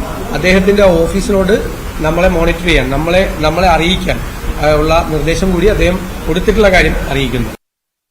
അപ്പം ഇത് അറിഞ്ഞു കഴിഞ്ഞാൽ ഞാൻ തീർച്ചയായിട്ടും വിളിച്ചന്വേഷിക്കാം, അവിടുത്തെ ചീഫ് സെക്രട്ടറിയോട് ചോദിക്കാം. അതിന് നമുക്ക് തീർത്തും അങ്ങ് കേരള സർക്കാരിന് കുറ്റം പറയാൻ നമ്മുടെ പരിധിയല്ല. അപ്പോൾ അവരതിനു വേണ്ടി ശ്രമിക്കുന്നതിന് കാണിക്കുന്ന ഒരു ആർജവം മാത്രമാണ് പ്രധാനം. ആ ആർജവം കാട്ടിയിട്ടുണ്ടെങ്കിൽ ഇത് നടക്കേണ്ടതാണ്. എന്നിട്ടും എന്തുകൊണ്ട് നടന്നില്ല എന്നുള്ളതിന് വിലയിരുത്തലുണ്ടാവും. എന്തായാലും രക്ഷാപ്രവർത്തനം അവിടെ പുരോഗമിച്ചുകൊണ്ടിരിക്കുകയാണ്. ഇന്ന് വൈകിട്ടോടുകൂടി ഒരു ഫലം കിട്ടുമെന്നുള്ള പ്രതീക്ഷയാണ് കാർവാർ കളക്ടർ അല്പസമയം മുമ്പ് പറഞ്ഞത്. അവിടെ അധികാരികൾ പൂർണ്ണമായിട്ടും ഇതിനു വേണ്ടി തന്നെ, ഈ സ്ഥലത്തെ രക്ഷാപ്രവർത്തനത്തിന് വേണ്ടി തന്നെ ശ്രദ്ധ കേന്ദ്രീകരിക്കുകയാണ് എന്നുള്ള കാര്യമാണ് കർണാടകത്തിൽ നിന്നുള്ള ദുരന്ത നിവാരണ സേനയിൽ നിന്ന് കിട്ടുന്ന വിവരം. സംസ്ഥാന ദുരന്ത നിവാരണ അതോറിറ്റി ഇതുമായി ബന്ധപ്പെട്ടുള്ള ഏകോപനം കേരളത്തിൽ നിന്ന് നടത്തുന്നുണ്ട്. മുഖ്യമന്ത്രി പിണറായി വിജയൻ കർണാടക മുഖ്യമന്ത്രി സിദ്ധരാമയ്യയുമായി സംസാരിച്ച് ഇതേക്കുറിച്ചുള്ള വിവരങ്ങൾ അപ്പോൾ അപ്ഡേറ്റ് ചെയ്യും എന്നുള്ള കാര്യവും മുഖ്യമന്ത്രിയുടെ ഓഫീസും അറിയിച്ചിട്ടുണ്ട്. മന്ത്രിമാർ ഇടപെടുന്നുണ്ട്. അതുപോലെ തന്നെ കോൺഗ്രസ് നേതൃത്വം സംസ്ഥാനത്തെ DK ശിവകുമാർ ഉപമുഖ്യമന്ത്രിയുമായി സംസാരിച്ച് ഇക്കാര്യത്തിൽ ഒരു ഏകോപനത്തിന് വേണ്ടിയുള്ള ശ്രമം നടത്തുന്നുണ്ട്. അങ്ങനെ പല കോണുകളിൽ നിന്ന് ഇത്തരത്തിലുള്ള ഇടപെടലുകൾ നടന്നുകൊണ്ടിരിക്കുകയാണ്. അർജുനെ കണ്ടെത്താൻ കഴിയട്ടെ എന്ന് പ്രത്യാശിക്കാം. മറ്റു വാർത്തകൾ കൂടി നോക്കാം. ലോകവ്യാപകമായി മൈക്രോസോഫ്റ്റ് നിശ്ചലമായി. ലോകമെമ്പാടും സേവനങ്ങൾ റദ്ദാക്കപ്പെടുന്നുണ്ട്. പുതിയ ക്ലൗഡ് സ്ട്രൈക്ക് ഇൻസ്റ്റാൾ ചെയ്തതാണ് മൈക്രോസോഫ്റ്റ് കമ്പ്യൂട്ടറുകളുടെ പ്രവർത്തനം തകരാറിലാവാൻ കാരണം. കൂടുതൽ വിവരങ്ങളുമായി സുവി വിശ്വനാഥൻ ചേരുകയാണ്. സുവി, എന്താണ് ഇതുമൂലമുണ്ടായിരിക്കുന്ന തകരാറുകൾ? വിമാന സർവീസുകളെ പോലും ബാധിക്കുന്ന രീതിയിലേക്ക് കാര്യങ്ങൾ പോകുന്നു എന്ന റിപ്പോർട്ടുകളുണ്ടല്ലോ. തീർച്ചയായും മൈക്രോസോഫ്റ്റ് കമ്പ്യൂട്ടറുകൾ ഉപയോഗിക്കുന്ന, മൈക്രോസോഫ്റ്റ് വിൻഡോസ് ഉപയോഗിക്കുന്ന എല്ലാ സിസ്റ്റംസും ഇപ്പോൾ തകരാറിലാവുന്ന കാഴ്ചയാണ് കാണാൻ സാധിക്കുന്നത്. ലോകവ്യാപകമായി മൈക്രോസോഫ്റ്റ് ഇപ്പോൾ നിശ്ചലമായിരിക്കുകയാണ്. ക്രൗഡ് സ്ട്രൈക്ക് എന്ന് പറയുന്ന പുതിയ സാങ്കേതിക വിദ്യ അത് അപ്ഡേറ്റ് ചെയ്യാൻ ശ്രമിച്ചതാണ് ഇത്തരത്തിൽ വിൻഡോസ് തകരാറിലാവാൻ കാരണം എന്നാണ് നമുക്ക് അറിയാൻ സാധിക്കുന്നത്. ഓസ്ട്രേലിയ, ന്യൂസിലാൻഡ്, അതുപോലെ തന്നെ അമേരിക്ക തുടങ്ങിയ വിവിധ ഇടങ്ങളിൽ ഇപ്പോൾ കമ്പ്യൂട്ടറുകൾ നിശ്ചലമാവാൻ തുടങ്ങിയിട്ടുണ്ട്. ഇത് കൂടുതൽ ബുദ്ധിമുട്ടിലേക്ക് എത്തിക്കുന്നുണ്ട്. ബാങ്കിംഗ് സേവനങ്ങൾ, അതുപോലെ തന്നെ എയർപോർട്ടുകളുടെ പ്രവർത്തനങ്ങൾ, എയർലൈൻസിന്റെ പ്രവർത്തനങ്ങൾ, ടെലികമ്മ്യൂണിക്കേഷൻ സംവിധാനങ്ങൾ എല്ലാം തന്നെ നിശ്ചലമായിക്കൊണ്ടിരിക്കുകയാണ്. വിൻഡോസ് ഉപയോഗിക്കുന്നവയിലാണ് ഇത്തരത്തിൽ ഉള്ള തരത്തിലുള്ള തകരാറുകൾ കാണപ്പെട്ടുകൊണ്ടിരിക്കുന്നത്. ലോകവ്യാപകമായി ഇതിന്റെ പ്രവർത്തനം നിശ്ചലമായിക്കൊണ്ടിരിക്കുന്നു എന്നാണ് നമുക്ക് അറിയാൻ സാധിക്കുന്നത്. US ആസ്ഥാനമായി പ്രവർത്തിക്കുന്ന സൈബർ സുരക്ഷാ സ്ഥാപനമാണ് ക്രൗഡ് സ്ട്രൈക്ക്. ഈ ക്രൗഡ് സ്ട്രൈക്കറിന്റെ ഫാൽക്കൺ പ്രോസസർ, അതായത് ഫാൽക്കൺ സെൻസർ ഇൻസ്റ്റാൾ ചെയ്തു. അത് ഇൻസ്റ്റാൾ ചെയ്തതാണ് ഇത്തരത്തിൽ കമ്പ്യൂട്ടറുകൾ നിശ്ചലമാവാൻ കാരണം എന്നാണ് നിലവിൽ അറിയാൻ കഴിയുന്നത്. ഈ ക്രൗഡ് സ്ട്രൈക്ക് എന്ന സ്ഥാപനം ഇത് നിശ്ചലമാവുന്നു എന്ന കാര്യം തിരിച്ചറിഞ്ഞിട്ടുണ്ട്. എന്നാൽ എന്തെങ്കിലും ഹാക്കിംഗ് തകരാറുകളാണോ സംഭവിച്ചത് എന്നതിലും വ്യക്തത വന്നിട്ടില്ല. ഏതായാലും ലോകവ്യാപകമായി ഇപ്പോൾ മൈക്രോസോഫ്റ്റ് വിൻഡോസ് തകരാറിലാവുന്ന വിവിധ സേവനങ്ങൾ തടസ്സപ്പെടുമല്ലോ. വാണിജ്യ വ്യവസായ രംഗങ്ങളിൽ പോലും ഇത് വലിയൊരു ഇമ്പാക്റ്റ് ഉണ്ടാക്കുകയാണല്ലോ. അത് എത്രമാത്രം വ്യാപകമാണ്, എത്രമാത്രം ഗുരുതരമാണ് ഈ പ്രശ്നം? വലിയ തോതിലുള്ള ഗൗരവമേറിയ ഒരു വിഷയമായി ഇത് മാറിയിരിക്കുകയാണ്. ലോകവ്യാപകമായി ഈ പ്രതിസന്ധി ഉടലെടുത്തിട്ടുണ്ട്. കാരണം വാണിജ്യ മേഖല, വ്യാവസായിക മേഖലകളിലെല്ലാം തന്നെ ഈ ക്രൗഡ് സ്ട്രൈക്ക് ഉപയോഗിച്ചത് കാരണം വലിയ തോതിലുള്ള തകരാറുകൾ ഉണ്ടാകുന്നു. വിമാനങ്ങൾ റദ്ദാക്കപ്പെടുന്ന സാഹചര്യമുണ്ട്. ബാങ്ക് ട്രാൻസാക്ഷനുകളെ ബാധിക്കുന്ന സാഹചര്യമുണ്ട്. എയർലൈനുകളുടെ പ്രവർത്തനത്തെ ബാധിച്ചിട്ടുണ്ട്. എയർലൈനുകളെല്ലാം ചെക്ക് ഇൻ ചെയ്യുന്നത് ബുദ്ധിമുട്ടിലാക്കിയിട്ടുണ്ട്. സ്പൈസ് ജെറ്റ്, ഇൻഡിഗോ, ആകാശ് ഈ മൂന്ന് എയർലൈൻസുകളുടെയും പ്രവർത്തനത്തെ ബാധിച്ചിട്ടുണ്ട് എന്ന വിവരമാണ് പുറത്തുവരുന്നത്. മാനുവലായിട്ടാണ് ഇപ്പോൾ ചെക്ക് ഇൻ ജോലികൾ നടത്തിക്കൊണ്ടിരിക്കുന്നത്. വലിയ ബുദ്ധിമുട്ടിലേക്ക് ലോകം മാറിക്കൊണ്ടിരിക്കുകയാണ്. പക്ഷേ ഈ ക്രൗഡ് സ്ട്രൈക്ക് തന്നെ ഈ ഒരു ബുദ്ധിമുട്ട് മനസ്സിലാക്കിയിട്ടുണ്ട്. അത് റെക്ടിഫൈ ചെയ്യാനുള്ള നടപടിക്രമങ്ങളും പുരോഗമിക്കുന്നു എന്നാണ് നമുക്ക് മനസ്സിലാക്കാൻ കഴിയുന്നത്. ക്രൗഡ് സ്ട്രൈക്ക് എന്ന് പറയുന്നത് ഒരു സുരക്ഷാ സംവിധാനമാണ്. ആ സുരക്ഷാ വിവരങ്ങൾ, അതായത് എല്ലാ കമ്പ്യൂട്ടറുകളുടെയും വിവരങ്ങൾ ശേഖരിക്കുന്ന ക്രൗഡ് സ്ട്രൈക്ക് ഈ ഫാൽക്കൺ സെൻസർ ഇൻസ്റ്റാൾ ചെയ്തപ്പോഴാണ് ഇത്തരത്തിൽ ഒരു തകരാർ കണ്ടെത്തിയിരിക്കുന്നത്. അതിന്റെ ഭാഗമായിട്ടാണ് ഇപ്പോൾ വലിയ തോതിലുള്ള ബുദ്ധിമുട്ടുകൾ ഉണ്ടായിരിക്കുന്നത്. ലോകമെമ്പാടും മൈക്രോസോഫ്റ്റ് വിൻഡോസ് കമ്പ്യൂട്ടറുകൾ ഉപയോഗിച്ച് പ്രവർത്തിക്കുന്ന കമ്പ്യൂട്ടറുകളെല്ലാം തന്നെ നിശ്ചലമാകുന്ന കാഴ്ചയാണ് കാണുന്നത്. ഏറ്റവും ഒടുവിൽ മൈക്രോസോഫ്റ്റിന്റേതായ ഒരു അപ്ഡേറ്റ് വന്നിട്ടുണ്ടല്ലോ. പ്രശ്നം പരിഹരിക്കാൻ ശ്രമിക്കുകയാണ്. ഇത് ഉടൻ തന്നെ പരിഹരിക്കാൻ കഴിയും എന്നും. പക്ഷേ അത് വന്നതിന് ശേഷവും കുറച്ച് സമയമായി, ഇതുവരെ മറ്റൊരു അപ്ഡേറ്റും കാണുന്നില്ലല്ലോ. അതായത് ഈ സംഭവം ഉണ്ടായപ്പോൾ തന്നെ മൈക്രോസോഫ്റ്റിനെ വിവിധ ഉപഭോക്താക്കൾ തങ്ങളുടെ ഈ പ്രശ്നങ്ങൾ പറഞ്ഞുകൊണ്ട് ട്വീറ്റ് ചെയ്തിരുന്നു. അതിനുള്ള മറുപടിയായിട്ടാണ് മൈക്രോസോഫ്റ്റ് ഈ പ്രശ്നം പരിഹരിക്കാനുള്ള നടപടിക്രമങ്ങളിലേക്ക് കടന്നിരിക്കുന്നു എന്ന് പറഞ്ഞിരിക്കുന്നത്. പക്ഷേ ആ ട്വീറ്റ് വന്നതിന് ശേഷവും ഇപ്പോഴും തകരാറുകൾ സംഭവിക്കുന്നു എന്ന വാർത്തയാണ് പുറത്തു വരുന്നത്. പ്രത്യേകിച്ചും ക്രൗഡ് സ്ട്രൈക്ക് എന്ന് പറയുന്നത് അമേരിക്ക ബേസ് ചെയ്ത് പ്രവർത്തിക്കുന്ന ഒരു സ്ഥാപനമാണ്. പ്രത്യേകിച്ചും സൈബർ സുരക്ഷയ്ക്ക് വേണ്ടിയിട്ടാണ് ഇവർ പ്രവർത്തിക്കുന്നത്. അതിൻ്റെ ഒരു സെൻസർ ഇൻസ്റ്റാൾ ചെയ്തതാണ് ഈ ഒരു പ്രശ്നത്തിലേക്ക് നയിച്ചത്. പക്ഷേ ഇത് ഹാക്കിംഗ് ആണോ എന്നൊരു സംശയവും ഈ ക്രൗഡ് സ്ട്രൈക്ക് ഉന്നയിക്കുന്നുണ്ട്. അതിലൊരു വ്യക്തത വന്നിട്ടില്ല. പക്ഷേ മൈക്രോസോഫ്റ്റ് വിൻഡോസ് ഉപയോഗിക്കുന്ന എല്ലാ സ്ഥാപനങ്ങളും, വാണിജ്യമാകട്ടെ, വ്യാപാര സ്ഥാപനങ്ങളാകട്ടെ, എയർലൈൻസ് ആകട്ടെ, ബാങ്കിങ് ആകട്ടെ, ഏത് മേഖലയിലും ഈ വിൻഡോസ് ഉപയോഗിക്കുന്ന വിൻഡോസിന്റെ പ്രവർത്തനങ്ങളെല്ലാം തന്നെ അവതാളത്തിലായിക്കൊണ്ടിരിക്കുകയാണ്, അല്ലെങ്കിൽ നിശ്ചലമായിക്കൊണ്ടിരിക്കുകയാണ്.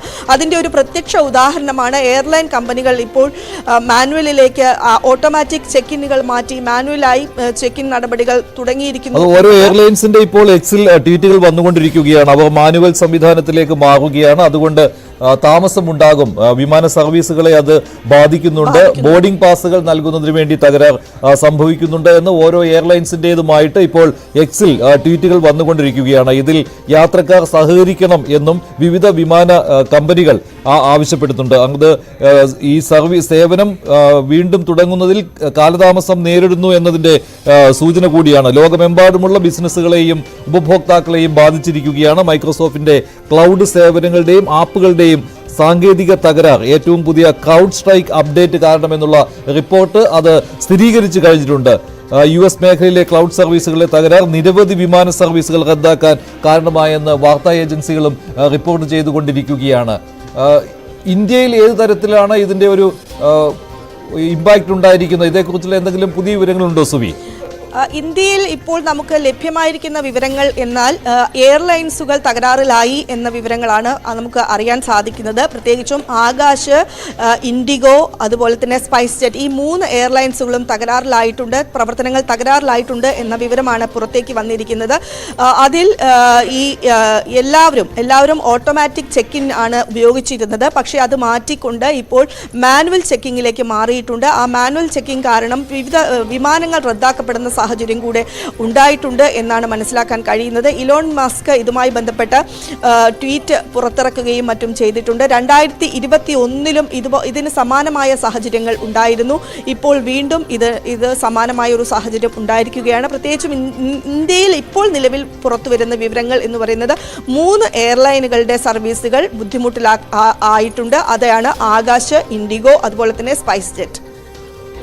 ഈ തകരാർ പരിഹരിക്കാൻ ശ്രമിച്ചുകൊണ്ടിരിക്കുകയാണ് എന്നുള്ളതാണ് ഔദ്യോഗികമായ വിശദീകരണം. പക്ഷേ തുടർച്ചയായിട്ട് എക്സിൽ ട്വീറ്റുകൾ വന്നുകൊണ്ടിരിക്കുകയാണ്. ഇതുകൊണ്ട് എന്തെല്ലാം ബുദ്ധിമുട്ടുകൾ ഉണ്ടാകുന്നു എന്ന് ഉപഭോക്താക്കൾ തുടർച്ചയായിട്ട് ട്വീറ്റ് ചെയ്തുകൊണ്ടിരിക്കുകയാണ്. ഓരോ കമ്പനികളും അവരുടെ ഇടപാടുകാരോട് ഇക്കാര്യത്തിൽ മാനുവൽ പ്രക്രിയയിലേക്ക് മാറുകയാണ് എന്നുള്ള കാര്യം പറഞ്ഞുകൊണ്ട് ട്വീറ്റുകൾ നൽകിക്കൊണ്ടിരിക്കുകയാണ്. പ്രധാനമായും വിമാന സർവീസുകളെ ഇത് കൂടുതലായി ബാധിച്ചിരിക്കുകയാണ്.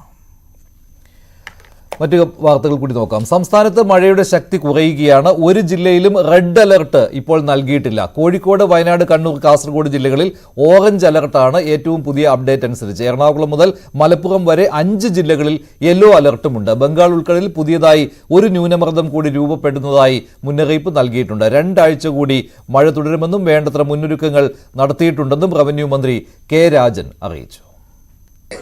ബംഗാൾ ഉൾക്കടലിന് മുകളിലായിട്ട് ഒഡീഷ, ആന്ധ്രാപ്രദേശ് തീരത്ത് ഒരു ന്യൂനമർദ്ദം 19-ാം തീയതി രൂപപ്പെടുമെന്നും ആഗസ്റ്റ് 3 വരെ മഴയുടെ സാഹചര്യം ഉണ്ടാകുമെന്നും നേരത്തെ നമ്മൾ മുന്നറിയിപ്പ് നൽകിയിരുന്നു.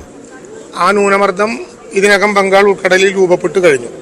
പക്ഷേ നമുക്കതിനകത്ത് ഒരു പ്രയാസം കൂടി ഉണ്ടാകുന്നത് വടക്കൻ കേരളത്തിന്റെ തീരം മുതൽ തെക്കൻ ഗുജറാത്ത് തീരം വരെ പുതിയതായി ഒരു ന്യൂനമർദ്ദ പാത്തി കൂടി രൂപപ്പെട്ടിട്ടുണ്ട്. ഈ 2 പ്രശ്നങ്ങളുള്ളത് കൊണ്ട് ഓഗസ്റ്റ് 3 വരെ മഴയ്ക്കുള്ള സാധ്യതകളാണ് ഇപ്പൊ കാണുന്നത്. പാലക്കാട് നിന്ന് വിനേഷ് കുമാർ ചേരുന്നുണ്ട്. വിനേഷ്, ഇന്ന് പൊതുവെ വടക്കൻ കേരളത്തിലാണല്ലോ മഴ കൂടുതൽ ശക്തമായിരിക്കുന്നത്. പക്ഷേ പുതിയ അലർട്ടിൽ റെഡ് അലർട്ട് ഇല്ല. എങ്കിലും ഇന്നലെ വൈകിട്ടും ഇന്ന് പുലർച്ചെയുമായിട്ട് വലിയ നാശനഷ്ടങ്ങൾ പലയിടങ്ങളിലും ഉണ്ടല്ലോ. എവിടെ നിന്നൊക്കെ ഇത്തരത്തിലുള്ള റിപ്പോർട്ടുകൾ വരുന്നുണ്ട്?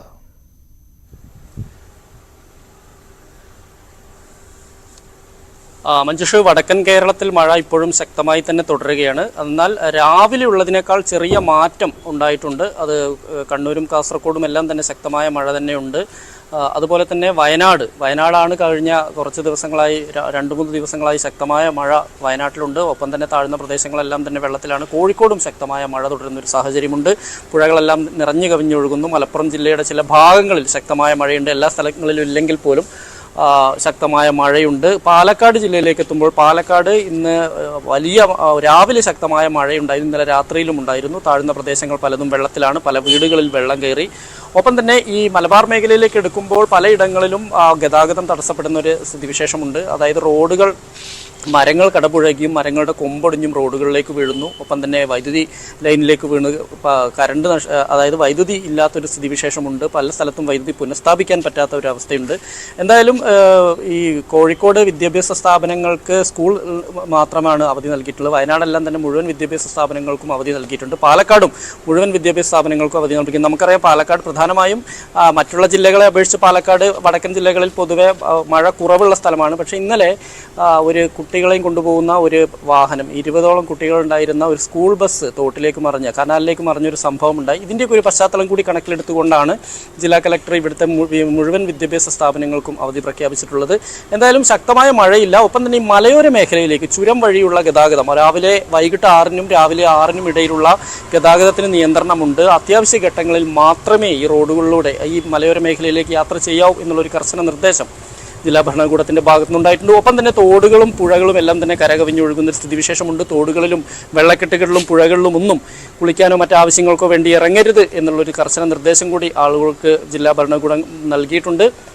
എന്തായാലും മഴ നേരിയ കുറവ്, മഴയ്ക്ക് ഇപ്പോൾ പാലക്കാട് ജില്ലയിൽ നേരിയ കുറവുണ്ട്. രാവിലെ ഉണ്ടായിരുന്ന ആ ഒരു ശക്തമായ മഴയില്ല. പക്ഷേ രാത്രിയിലും ഉച്ചയ്ക്ക് ശേഷം മഴ അല്ലെങ്കിൽ വൈകുന്നേരത്തോടു കൂടി മഴ ശക്തമാവാനുള്ളൊരു സാധ്യതയാണ്. കഴിഞ്ഞ ദിവസങ്ങളിലും അങ്ങനെ തന്നെയായിരുന്നു. കാരണം പകൽ സമയങ്ങളിൽ മഴ കുറഞ്ഞപ്പോഴും വൈകുന്നേരത്തിന് ശേഷവും രാത്രിയിലും ശക്തമായ മഴയുണ്ടായിരുന്നു. എന്തായാലും മുൻകരുതലുകൾ എടുത്തിട്ടുണ്ട് എന്ന് തന്നെയാണ് ജില്ലാ ഭരണകൂടം പറയുന്നത്. കണ്ണൂരിൽ നിന്ന് ചില റിപ്പോർട്ടുകൾ വരുന്നുണ്ട്. കണ്ണൂർ ചെറുപുഴയിൽ വെള്ളപ്പൊക്കത്തെ തുടർന്ന് ഒറ്റപ്പെട്ടു പോയവരെ രക്ഷിച്ച് അഗ്നിരക്ഷാ സേന. കൈക്കുഞ്ഞടക്കമുള്ള കുടുംബത്തെയാണ് സാഹസികമായി ഇവർ രക്ഷപ്പെടുത്തിയത്. അതിന്റെ ദൃശ്യങ്ങളാണ് കാണുന്നത്.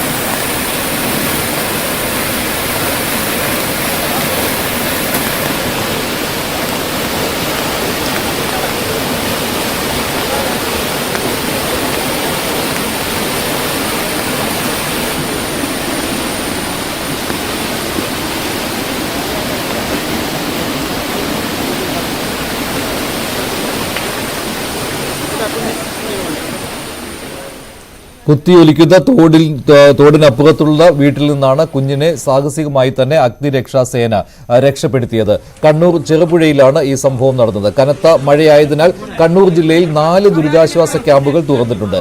25 പേരെയാണ് ക്യാമ്പുകളിലേക്ക് ഇതിനകം മാറ്റിപ്പാർപ്പിച്ചത്. കണ്ണൂർ, തലശ്ശേരി താലൂക്കുകളിൽ 2 വീതം ക്യാമ്പുകൾ തുറന്നു. താലൂക്ക് കേന്ദ്രങ്ങളിൽ കൺട്രോൾ റൂമുകൾ പ്രവർത്തനം തുടങ്ങിയിട്ടുണ്ട്.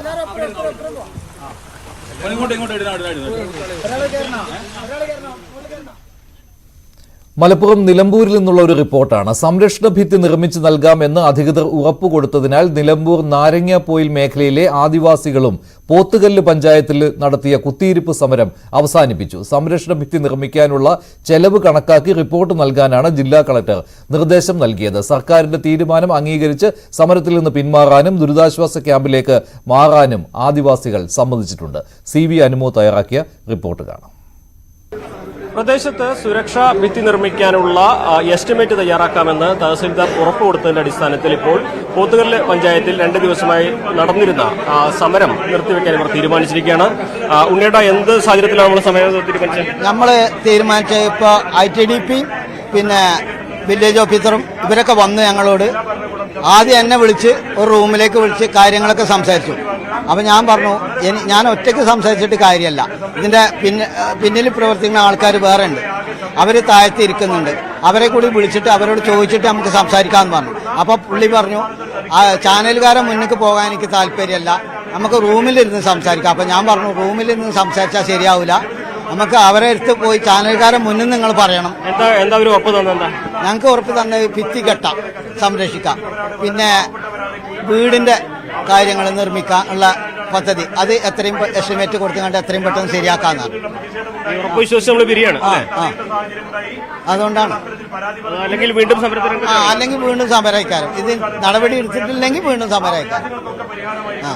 അതാണ് അവർക്ക് നൽകിയ ഉറപ്പ്. അതായത് കളക്ടർക്ക് 25 ലക്ഷം രൂപ വരെ ചെലവുള്ള നിർമ്മാണങ്ങൾക്ക് മാത്രമേ അനുമതി കൊടുക്കാൻ കഴിയൂ. അതിന് മുകളിലേക്ക് പ്ലാനിംഗ് ഓഫീസറുടെ സംസ്ഥാന സർക്കാരിന്റെ അനുമതി ആവശ്യമുണ്ട്.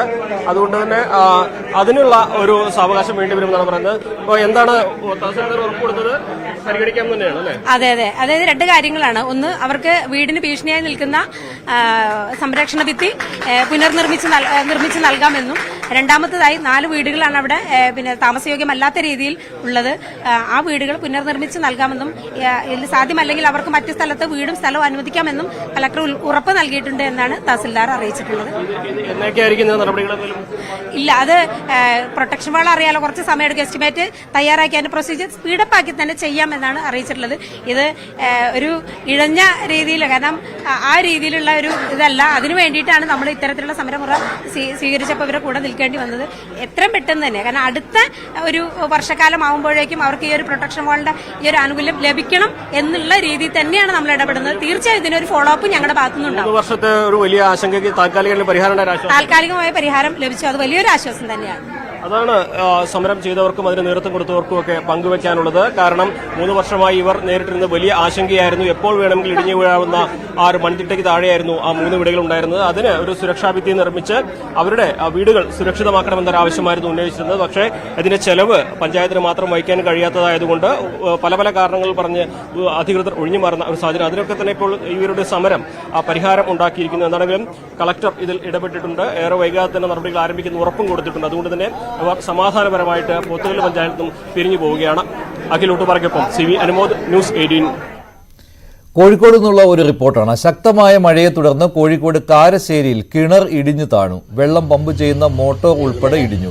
കോഴിക്കോടിന്റെ കിഴക്കൻ മലയോര മേഖലയിൽ ഇടവിട്ട് ശക്തമായ മഴ ഇപ്പോഴും പെയ്യുകയാണ്.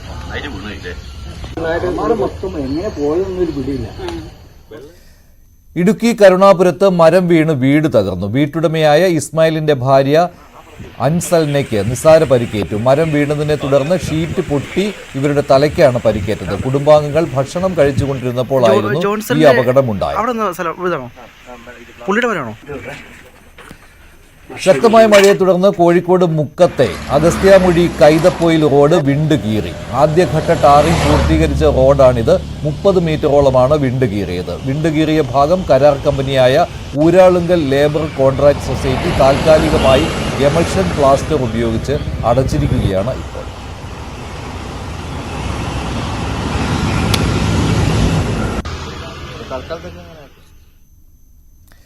ന്യൂസ് 18 ഒരു ബ്രേക്കിംഗ് ന്യൂസാണ് ഇനി. കൊച്ചിയിൽ പരസ്യമായി ലഹരി വിൽപ്പന നടക്കുന്നുണ്ടെന്ന് തുറന്നു പറയുകയാണ് മോഡലായ അൽക്ക ബോണി. അൽക്ക ബോണിയെ ലഹരിമരുന്ന് കൈവശം വെച്ചതിന് പോലീസ് അറസ്റ്റ് ചെയ്തതാണ്. പിന്നീട് ജാമ്യം കിട്ടി പുറത്തിറങ്ങിയ അൽക്ക ബോണി ന്യൂസ് 18നോടാണ് ഈ വെളിപ്പെടുത്തൽ നടത്തിയത്. കൊച്ചിയിൽ മറൈൻ ഡ്രൈവും കലൂർ സ്റ്റേഡിയവും ലഹരി ഇടപാടിന്റെ പ്രധാന കേന്ദ്രങ്ങളാണെന്നാണ് അൽക്ക പറയുന്നത്. 3 വർഷമായി ലഹരി ഉപയോഗിച്ചിരുന്നയാളാണ് താൻ. ലഹരി കേസിൽ പിടിക്കപ്പെട്ടതോടെ ലഹരി ഉപയോഗം നിർത്തിയെന്നും അൽക്ക ബോണി പറയുന്നു. അൽക്ക ബോണിയുടെ വാക്കുകൾ. മോഡലിംഗിന്റെ മറവിലൊക്കെ ഈ ലഹരി ഇടപാടുകൾ ഉണ്ടെന്നൊക്കെയാണ് പറയുന്നത്. അങ്ങനെയുള്ളതാണോ? എത്ര വർഷമായിട്ട് അൽക്ക ബോണി ചില മോഡൽസ് ഇങ്ങനെ യൂസ് ചെയ്യുന്നവരുണ്ടാവും, ബട്ട് ആരും സെയിൽ ചെയ്യാനുള്ള ധൈര്യം കാണിക്കില്ല. ബിക്കോസ് ഇപ്പൊ എന്റെ കാര്യം തന്നെ നോക്കിക്കോ, ഈ ഒരു കേസ് കഴിഞ്ഞിട്ട് എനിക്ക് നാട്ടിൽ നിന്ന് ഇതുവരെ ഒരു ഓഫർ പോലും മോഡലിന്റെ വന്നിട്ടില്ല. എത്ര നാളായിട്ട് ഉപയോഗിക്കുന്നുണ്ട് ഡ്രഗ്? ഞാൻ കഴിഞ്ഞ ഒരു 3 years ആയിട്ട് ഉപയോഗിക്കുന്നുണ്ട്. ഈ മോഡലിംഗ് ഇറങ്ങിയിട്ട് 6 വർഷമായി. 3 വർഷമായിട്ട് ഡ്രഗ് ഉപയോഗിക്കുന്നുണ്ട്. ഏതൊക്കെ? സാധാരണ അത് അതിന്റെ ഏതെങ്കിലും വിധത്തിലുള്ള ശാരീരിക മാനസിക ബുദ്ധിമുട്ടുണ്ടോ? Of course. ഉപയോഗിച്ചു കഴിഞ്ഞപ്പോ ഉപയോഗിക്കുമ്പോൾ നമ്മൾ ഉപയോഗിക്കുന്ന ടൈമിൽ ഭയങ്കര ആക്റ്റീവ് അതൊക്കെ ആയിരിക്കും. ബട്ട് അത് കഴിഞ്ഞൊരു 5-6 ദിവസം കഴിയുമ്പോൾ നമുക്ക് മനസ്സിലാവും ആ സമയത്ത് എന്തുണ്ടായിരുന്നു ഒരു ഓർമ്മ ഉണ്ടാവില്ല. മിസ്യൂസ് ചെയ്യുന്നു എന്ന് പറഞ്ഞു കഴിഞ്ഞാൽ അതിനകത്ത് ഇപ്പൊ എന്താ പറയാ, നമുക്ക് നോ പറയാനുള്ള ഓപ്ഷൻ ഉണ്ട്. നമ്മുടെ ബോഡിയാണ് അവർ നമ്മൾ ടച്ച് ചെയ്യാൻ വേണ്ടി നമുക്ക് തീരുമാനിക്കേണ്ടത്. അല്ല ആരും വന്ന് പിടിച്ചു പറിക്കും അങ്ങനത്തെ സ്കീമൊന്നും മോഡലിംഗിലില്ല. അഫ്കോഴ്സ് ഇപ്പൊ അങ്ങനെ ആരെങ്കിലും വന്ന് അവരോട് പെമ്പിളയോട് പോയി ചോദിച്ചിട്ടുണ്ടെങ്കിൽ ആ കുട്ടിക്ക് അതിന് ഓപ്ഷൻ ഉണ്ട് നോ പറയാനായിട്ടുള്ളത്. എങ്ങനെയാണ് പോലീസ് പിടിച്ചത് എന്നുള്ള കാര്യവും അൽക്കാ ബോണി പറയുന്നു. ഫ്ളാറ്റിൽ പിറന്നാൾ ആഘോഷിക്കാൻ ഒരുങ്ങുമ്പോഴാണ് പോലീസിന്റെ പരിശോധന ഉണ്ടായത്. കൊക്കൈൻ എത്തിച്ചത് സുഹൃത്തായ യുവാവാണെന്നും ലഹരി കൊണ്ടുവന്ന ഈ യുവാവിനെ കുറിച്ചുള്ള വിവരം നൽകിയെങ്കിലും പോലീസ് ഒരു നടപടിയും എടുത്തില്ല എന്നും അൽക്കാ ബോണി പറയുന്നു. മെയ് 17 അൽക്കാ ബോണി ഉൾപ്പെടെ 6 പേരെയാണ് എറണാകുളം എളമക്കര പോലീസ് പിടികൂടിയത്. എന്താണ് അന്നത്തെ കൊച്ചി നഗരത്തിലെ ആ ലഹരി കേസിൽ സംഭവിച്ചത്? അൽക്കാ ബോണി തന്നെ ഇപ്പോൾ ന്യൂസ് 8-നൊപ്പം ചേരുന്നുണ്ട്. അൽക്കാ ബോണിക്ക് ഈ ലഹരി ഇടപാടുണ്ടോ? ഇല്ല. അന്ന് നിങ്ങളുടെ ഫ്ലാറ്റിൽ നിന്നും ലഹരി പിടിച്ചിരുന്നു. യൂസ് ചെയ്യാറ് ഞങ്ങൾ വല്ലപ്പോഴും ഒക്കെ പാർട്ടി വൈബ് അങ്ങനെ യൂസ് ചെയ്യാറുണ്ട്. അതിന്റെ നെക്സ്റ്റ് എന്റെ ബർത്ത്ഡേ ആയിരുന്നല്ലോ. അപ്പൊ ബർത്ത്ഡേക്ക് വേണ്ടി മെയ് 18-നായിരുന്നു ബർത്ത്ഡേ. മെയ് 18-നാണ് ബർത്ത്ഡേ. അപ്പൊ നെക്സ്റ്റ് ഇയർ ബർത്ത്ഡേ. അപ്പൊ എനിക്ക് തോന്നുന്നു അതിനകത്ത് ആരെങ്കിലും ചില സർപ്രൈസ് വരാൻ വേണ്ടിയോ എന്തെങ്കിലും വെച്ചതായിരിക്കും. റൂമിനൊക്കെ ഉള്ള കാര്യം എനിക്കൊന്നും അറിയില്ലായിരുന്നു.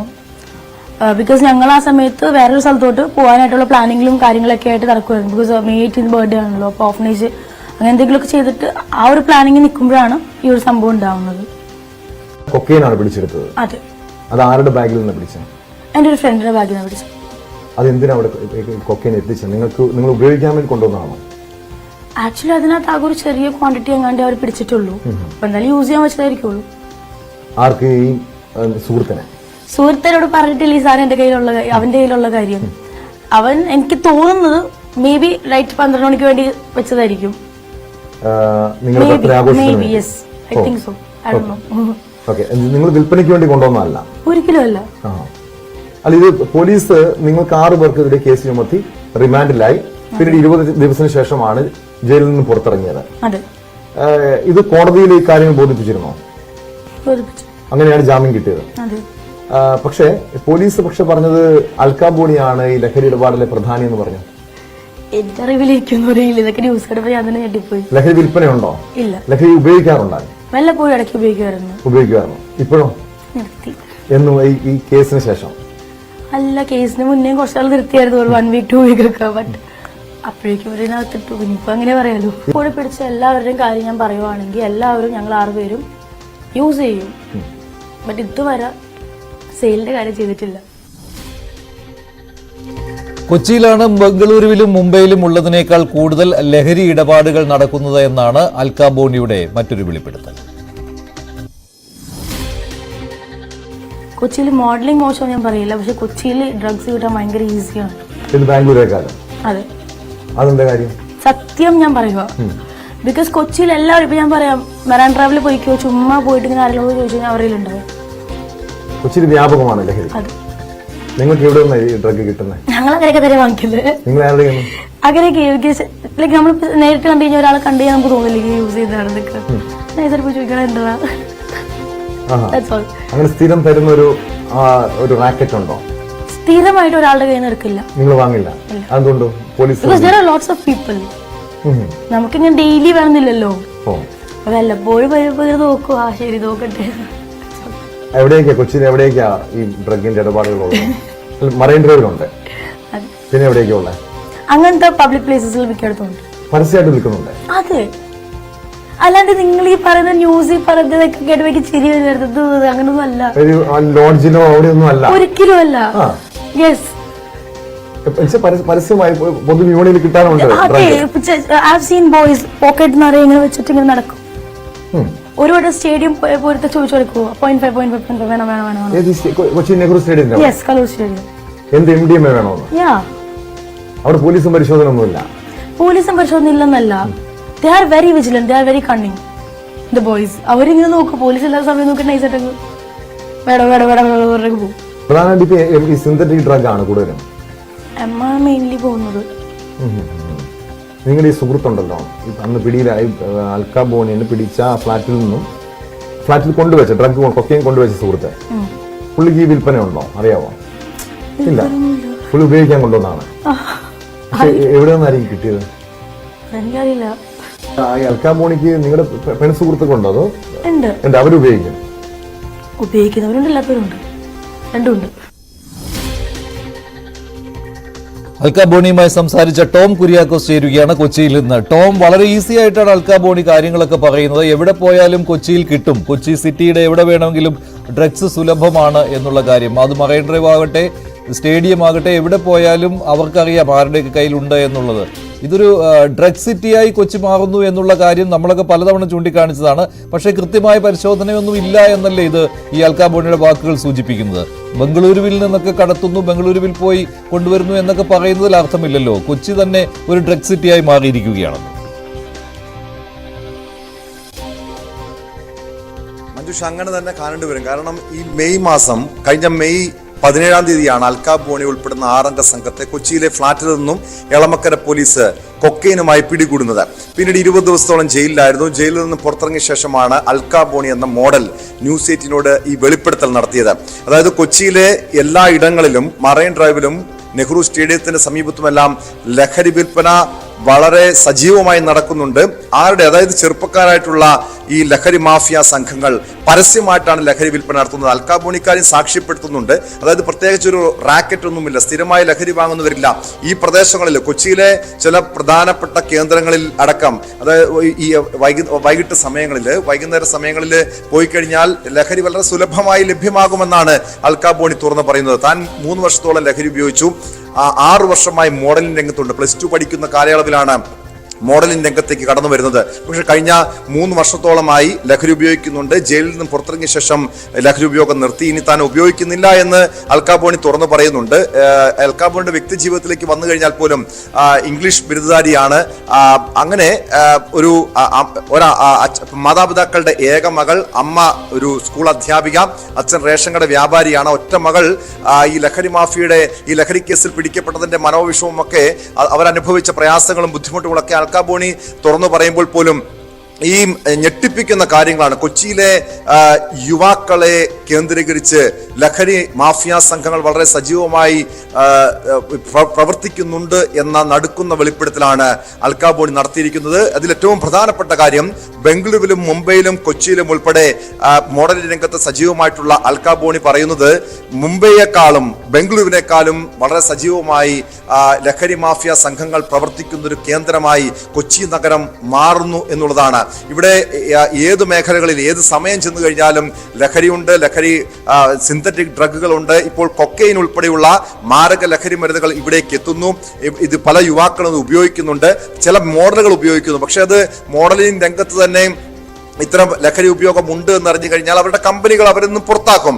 ഇതൊന്നും അറിയാതെ രഹസ്യമായിട്ടാണ് ഈ ഉപയോഗം നടത്തുന്നത്. ഇതിന്റെ ഉപയോഗത്തെ, ഈ ലഹരി ഉപയോഗിക്കുന്നതിന്റെ, ലഹരിയുടെ അടിമത്തത്തിൽ പോയാലുള്ള അപകടത്തെക്കുറിച്ചും അൽക്ക ബോണി പറയുന്നു. ഇത് സ്ഥിരമായി പതിവായി ലഹരി ഉപയോഗിച്ചതിന്റെ മാനസികവും ശാരീരികവുമായ ബുദ്ധിമുട്ടുകൾ തന്നെ അലട്ടുന്നുണ്ട്. ആ സമയം, ലഹരി ഉപയോഗിക്കുന്ന സമയം ഒരു പ്രത്യേക എനർജി കിട്ടും. അതിനുശേഷം ആ ലഹരിയുടെ ആ ഉന്മാദാവസ്ഥയിൽ നിന്നും മാറിക്കഴിയുമ്പോൾ വീണ്ടും വലിയ രീതിയിലുള്ള ബുദ്ധിമുട്ടുകൾ, ശാരീരികവും മാനസികവുമായ ബുദ്ധിമുട്ടുകൾ അനുഭവിക്കുന്നു എന്നുള്ളത് അൽക്ക ബോണി തുറന്നു പറയുന്നു. അതുകൊണ്ട് തന്നെ അല്പസമയം കഴിഞ്ഞ് 2 മണിക്കുള്ള സ്പോട്ട് ലൈവിൽ അൽക്ക ബോണിയുടെ വെളിപ്പെടുത്തലിനെ കുറിച്ചുള്ള കൂടുതൽ വിശദമായ റിപ്പോർട്ട് കാണാവുന്നതാണ്. ടോം കുര്യാക്കോസ് ചേരുകയും ചെയ്യും. അപ്പോൾ ഒരു വാർത്ത കൂടിയുണ്ട്. TP കേസ് പ്രതികളുടെ ശിക്ഷാ ഇളവിനുള്ള നീക്കം ചോർന്നതിനെക്കുറിച്ച് അന്വേഷണം തുടങ്ങി. ശിക്ഷാ ഇളവ് പട്ടികയും കണ്ണൂർ സെൻട്രൽ ജയിൽ സൂപ്രണ്ടിന്റെ വിശദീകരണവും ചോർന്നതിലാണ് അന്വേഷണം. ജയിൽ വകുപ്പിലെ വീഴ്ച ജയിൽ ആസ്ഥാനത്തെ DIG ആകും അന്വേഷിക്കുക. പോലീസിന് പറ്റിയിരിക്കുന്ന വീഴ്ച അന്വേഷിക്കുന്നത് കണ്ണൂർ DIG ആയിരിക്കും.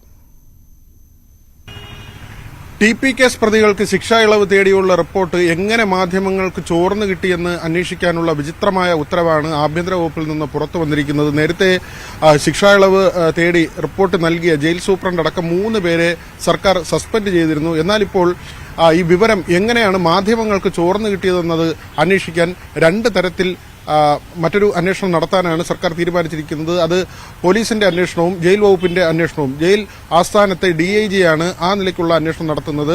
ജയിൽ വകുപ്പിൽ നിന്നാണോ ഈ റിപ്പോർട്ടുമായി ബന്ധപ്പെട്ട വിവരം പുറത്തു വന്നത് എന്നതാണ് അന്വേഷിക്കുക. അതോടൊപ്പം തന്നെ പോലീസിന്റെ അന്വേഷണം, അത് കണ്ണൂർ റേഞ്ച് DIGയുടെ നേതൃത്വത്തിലാണ്. പോലീസിന്റെ ഭാഗത്തു നിന്നാണോ ഇങ്ങനെ ശിക്ഷാ ഇളവ് തേടിയുള്ള റിപ്പോർട്ടിന്റെ വിശദാംശങ്ങൾ പുറത്തു വന്നത്, മാധ്യമങ്ങൾക്ക് ആരാണ് വാർത്ത ചോർത്തി നൽകിയത് എന്നതിലാണ് അന്വേഷണം.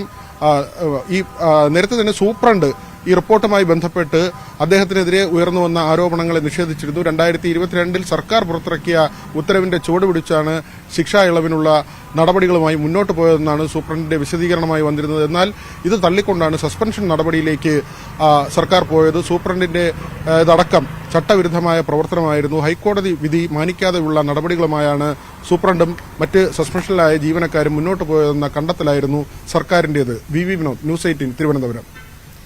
അമീറുൽ ഇസ്ലാമിന്റെ വധശിക്ഷയിൽ ഇളവ് നൽകരുതെന്ന് കൊല്ലപ്പെട്ട നിയമ വിദ്യാർത്ഥിയുടെ അമ്മ. മകളുടെ കൊലപാതകിയുടെ വധശിക്ഷ നടപ്പായി കാണാനാണ് ജീവിക്കുന്നത്. എല്ലാ ഭാഗങ്ങളും പരിശോധിച്ചാണ് വധശിക്ഷ വിധിച്ചത്. ഇപ്പോൾ വധശിക്ഷ സ്റ്റേ ചെയ്തതിനെക്കുറിച്ചാണ്, സുപ്രീം കോടതി സ്റ്റേ ചെയ്തതിനെക്കുറിച്ചാണ് അമ്മയുടെ പ്രതികരണം.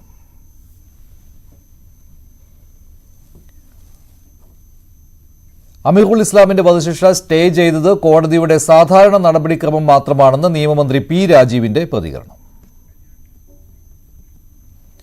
പരമാവധി ശിക്ഷ തന്നെ വേണം എന്നുള്ളതാണ് സർക്കാരിന്റെ നിലപാട്. സുപ്രീം കോടതിയിലും സമാനമായ നിലപാട് സ്വീകരിക്കുമെന്നും മന്ത്രി പറഞ്ഞു.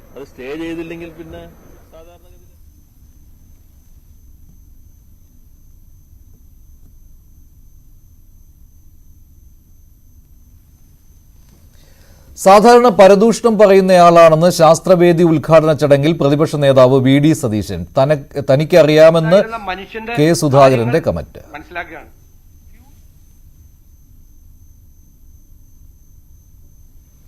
ലോക്സഭാ തെരഞ്ഞെടുപ്പിന്റെ ഫലം പുറത്തു വന്നതിന് ശേഷമുള്ള ആദ്യത്തെ യോഗം സുരേഷ് ഗോപി വിജയിച്ച തൃശൂരിൽ തന്നെ നടക്കുന്നു എന്നത് സന്തോഷം പകരുന്നുവെന്ന് കെ സുരേന്ദ്രൻ. എൻഡിഎയുടെ വോട്ട് വിഹിതം കൂടിയിട്ടുണ്ട്. സംസ്ഥാന ചരിത്രത്തിൽ ആദ്യമായി 20% വോട്ട് നേടുകയും ചെയ്തു. 6 പതിറ്റാണ്ട് കാലമായി LDFും UDFും തുടർന്നു വരുന്ന പ്രീണന നയങ്ങൾക്കുള്ള തിരിച്ചടിയാണ് ലോക്സഭാ തെരഞ്ഞെടുപ്പ് ഫലമെന്നും കെ സുരേന്ദ്രൻ പറഞ്ഞു. എറണാകുളത്ത് H1N1 ബാധിച്ച് 4 വയസ്സുകാരൻ മരിച്ചു. ആലങ്ങാട് ഒളനാട് സ്വദേശി ലിയോൺ ലിബു ആണ് മരിച്ചത്. ഇന്നലെയാണ് പനി ബാധിതനായ ലിയോണിനെ ലൂർദ് ആശുപത്രിയിൽ പ്രവേശിപ്പിച്ചത്. H1N1 പോസിറ്റീവ് ആയിരുന്നുവെന്ന് ആശുപത്രി സ്ഥിരീകരിച്ചു.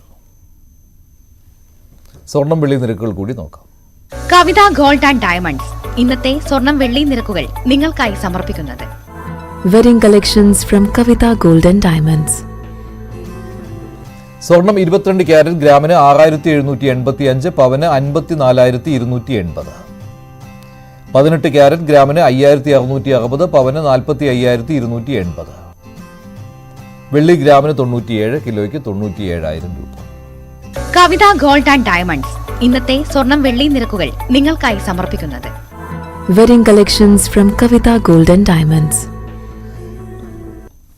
അട്ടപ്പാടി ഗുളിക്കടവ് കടയിലേക്ക് ഓടിക്കയറി ഒരു പുള്ളിമാൻ. ഗുളിക്കടവ് സ്വദേശി അരുൺ കുമാറിന്റെ കടയിലേക്കാണ് മാൻ ഓടിക്കയറിയത്. ഈ ദൃശ്യത്തോടുകൂടി പകൽ വാർത്ത അവസാനിക്കുകയാണ്. ഇടവേളയ്ക്ക് ശേഷം സ്പോട്ട് ലൈവിൽ ടോം കുര്യാക്കോസ് ചേരും.